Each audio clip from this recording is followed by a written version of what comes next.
कर्नाटक में विधानसभा चुनाव को लेकर सियासी घमासान तेज है। वहीं बीजेपी के लिए टिकट बंटवारे के बाद से बागी बने विधायक बड़ी चुनौती बनकर उभरे हैं। इस बीच टिकट को लेकर नाराज चल रहे कर्नाटक के बीजेपी विधायक और पूर्व सीएम जगदीश शेट्टार ने रविवार को कहा कि उन्हें टिकट नहीं मिलने के कारणों की जानकारी नहीं है। एएनआई से बात करते हुए जगदीश शेट्टार ने कहा, मैं पार्टी का वरिष्ठ सदस्य हूं, मुझे टिकट से वंचित किया गया है और मुझे नहीं पता कि इसके कारण क्या है।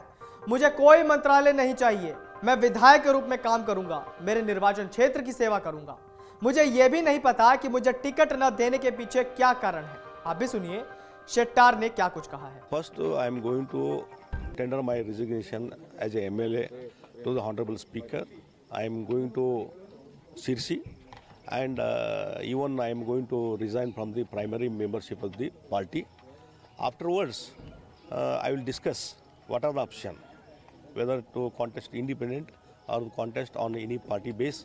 I will decide next course of action within a short period. After coming from the Sirsi, I will take the decision. BJP नेता जगदीश शेट्टार ने शनिवार देर रात ऐलान किया कि वो रविवार को पार्टी से इस्तीफा दे देंगे।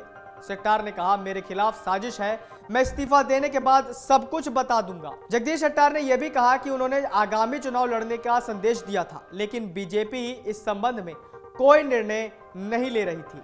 उन्होंने कहा, मैं एक विधायक का चुनाव लड़ना चाहता हूं।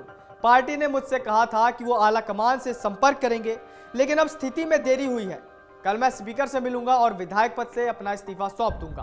उन्होंने आगे कहा कि पार्टी को अपना इस्तीफा सौंपने के बाद वो इस बारे में निर्णय लेंगे कि आगामी चुनाव में कैसे लड़ना है।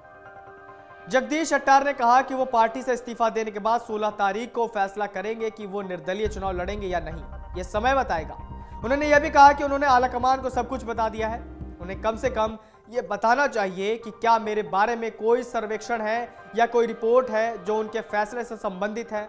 उन्होंने कहा, मैं विधानसभा चुनाव लड़ने को लेकर 100% आश्वस्त हूं। मैं कार्यकर्ताओं की राय लूंगा कि क्या गैर पार्टी के रूप में चुनाव लड़ना है या कोई अलग फैसला लेना है।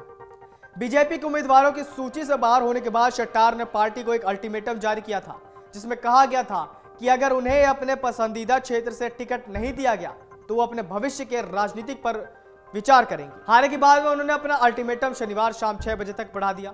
उधर कर्नाटक में विपक्ष के नेता सिद्धारमैया ने कहा कि अगर जगदीश शेट्टार कांग्रेस में शामिल होते हैं तो वो उनका स्वागत करेंगे। दरअसल कांग्रेस ने अभी तक हुबली धारवाड़ केंद्रीय निर्वाचन क्षेत्र के लिए टिकट की घोषणा नहीं की है, जिसके लिए पूर्व मुख्यमंत्री जगदीश शेट्टार ने भगवा पार्टी से बगावत की है। 6 बार विधायक रहे जगदीश शेट्टार 10 मई को होने वाले विधानसभा चुनाव में हुब्बाली धारवाड़ मध्य सीट से बीजेपी के टिकट पर किस्मत आजमाना चाहते थे, लेकिन पार्टी ने ऐसा करने से इनकार कर दिया। कर्नाटक के मुख्यमंत्री बसवराज बोम्मई और केंद्रीय मंत्री प्रहलाद जोशी और धर्मेंद्र प्रधान ने शनिवार देर रात तक शेट्टार को मनाने की कोशिश की, लेकिन वो नहीं माने और अपने रुख पर अड़े रहे।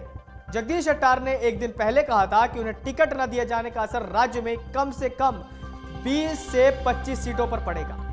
बता दें कि भाजपा के उम्मीदवारों की सूची से बाहर होने के बाद शेट्टार ने पार्टी के लिए अल्टीमेटम जारी किया था, जिसमें कहा गया था कि अगर उन्हें अपने पसंदीदा क्षेत्र से टिकट नहीं दिया गया तो वो अपने भविष्य की राजनीति पर विचार करेंगे। बता दें कि कर्नाटक विधानसभा चुनाव 10 मई को एक ही चरण में होंगे, जबकि मतगणना 13 मई को होगी। अमर उजाला अब आपके टीवी पर भी। अपने स्मार्ट टीवी पर यूट्यूब पर सर्च करें अमर उजाला, चैनल सब्सक्राइब करें और देखें ताज़ा खबरें, वो भी HD क्वालिटी में। और हाँ, बेल आइकन दबाना ना भूलें ताकि हर खबर हो आपके घर। अमर उजाला, निष्पक्ष, निर्भीक, निरंतर।